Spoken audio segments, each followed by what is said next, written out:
There are a lot of educational institutions. Some of them may be better than Vedica, some of them are not.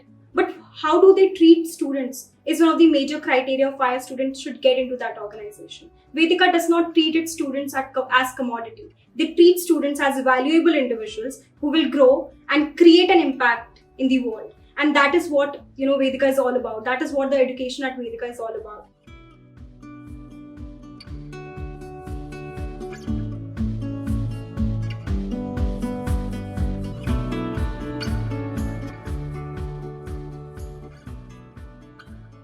I did my 10th from the ICSE board, my 12th was from the CBSE board, and I studied for 2 years in a place called Kota. Everyone remembers that.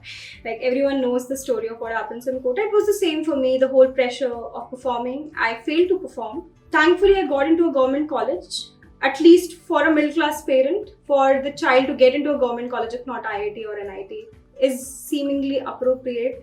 So I got into that, chose mechanical engineering since my father is into that field. He's in BHL as an engineer. And for the first 3 years of my life in the college, I was not that focused. I did not know where I wanted to get into, in terms of career. But in the final year, I realized that I want to do MTech. I want to do masters for a very long period of time. My mom also has masters, so therefore she was the one to pester me, to inspire me to do my masters. And I started preparing for my GATE examination in the 4th year itself. Cleared the GATE examination, got the subject of Material Science and Engineering from Motilal Nehru National Institute of Technology. After my MTech, it was completed, I got placed in a NetTech firm. I think I was the first one in a whole batch of 20 to get placed. I was thinking of applying for the job. I was thinking for okay, I'll go with the job since I have gotten it. And it was COVID. So getting a job was also difficult at that point of time. And I was satisfied, okay, fine, now I have a job. If I don't want to take it and get into any other career trajectory, my parents will be satisfied, okay, fine, she won't die hungry. She can anytime get a job. I was looking at various opportunities. I also got interviewed, wrote an examination for the post of Research Associate at IIM Nagpur. And just before my final call with the director, I gave them a no because I had chosen Vedica as my stepping stone for my later career. I remember I just stumbled upon Vedica and it was a complete fortune of mine, I'll say, because I just wrote, the best schools, the best colleges, the best, degrees where a female can go. Teach for India came and then it was Vedica. When I went into the website, I was seeing that there were a lot of women who were getting into a lot of educational institutions and who were getting into organizations which I aspired to get into. For example, Gartner, a research advisory firm, was one of them. KPMG was also one of them. People were also getting placed in startups as well. It was PayPal as well, and a graduate, like a past graduate of Vedica, also got into Google. So that was an inspiring moment for me. Okay, fine, this organization caters to the needs of the current women.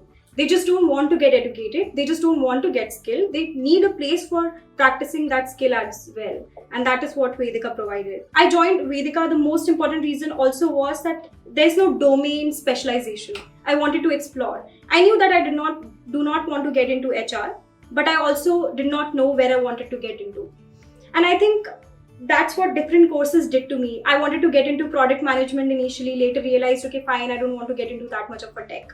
Then I wanted to get into finance, and then I realized being good with numbers does not mean that you're going to be good in finance. And then later on, when corporate strategy came, when strategy as a subject came, even when we were solving corporate cases in our finance classes as well, I realized that I would do better in an organization which does consultancy.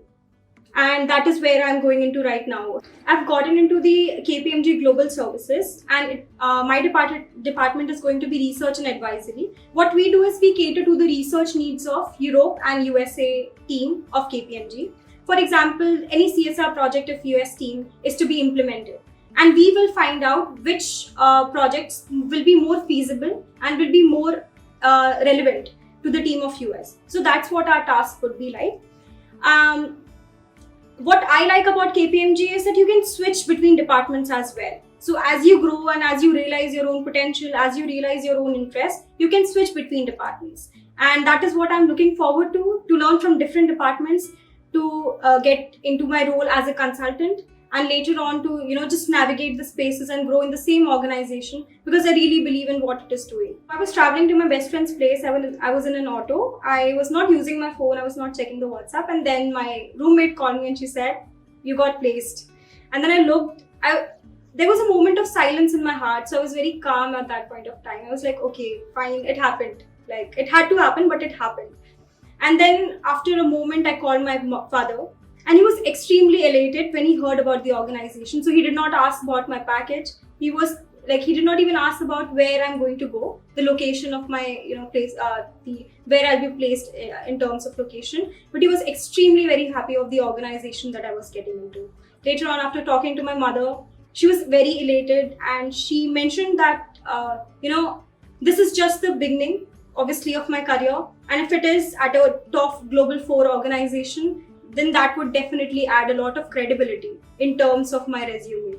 So I think, that was my reaction. So the careers team is very well equipped with all the information. They are very well equipped of how to handle a lot of girls who are sitting in for the placement in a single organization. So it was a complete smooth process for me.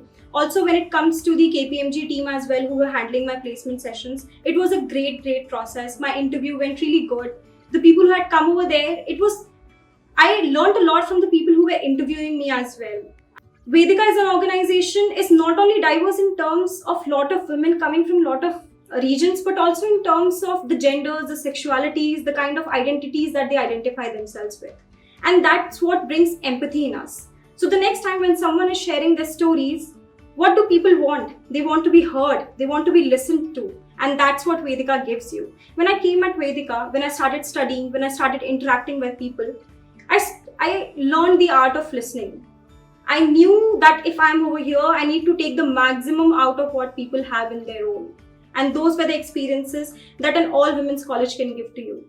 Because every course, even at Vedica, a lot of courses, they are fast-paced. What do you need? You need support from people. If you're not going to understand something, you need people to wait for you, to make you understand the same thing. And there were a lot of people in my class who helped me with the same, and who I helped them with. At Vedica, you're studying between 103 girls. So you're studying between 103 minds.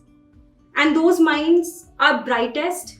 They might not shine at in one single point of time in one course, but they will shine in all the courses. And you will know that you're not the only one who is intelligent. You will know that there are a lot of women out there who are smarter than you in different courses. And one thing that I learned here at Vedica was, not all times you will be correct when you're speaking up, but you have to have courage to speak up.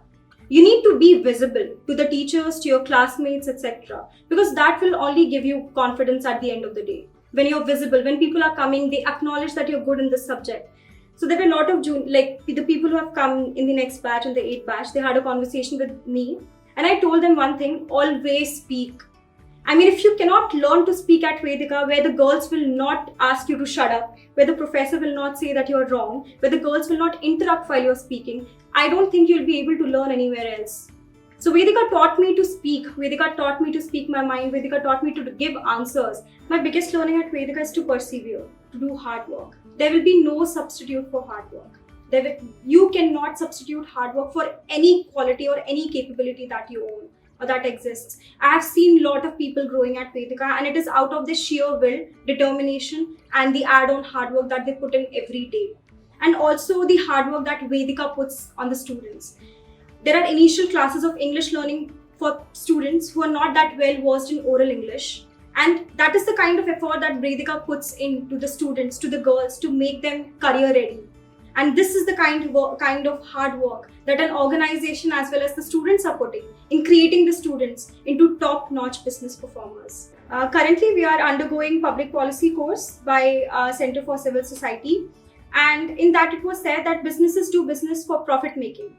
But how does that also impact the people around that? How does that also impact the workers who are, participating in the manufacturing businesses, workers who are actually who are the employees of big 4 organizations, the employees of current startups, and the policies that government make, and how does it has a ripple effect on these business organizations, then having effect on the employees. So at Vedica, the curriculum is not just giving us a business acumen, it is also about giving us the acumen of how the business decisions that we'll be taking in a cabin will have an impact in the real life. So one of the courses that we are taught, and it is also very new, is Contemporary Business Affairs, and it is taken by Professor Priya.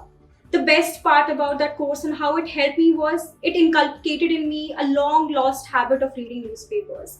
And when you're reading newspapers for a week or for a month, you'll be just skimming through the concepts or skimming through the information that is given in the newspapers. But after a certain period of time, you will know the kind of you will track information. You will start analyzing the information that is given. So it could be also in terms of the finance news that is given. It could also be in terms of the political news that is given. And that only happens when you are journaling those information, when you're journaling that news. And this was the habit which was developed by CBA course.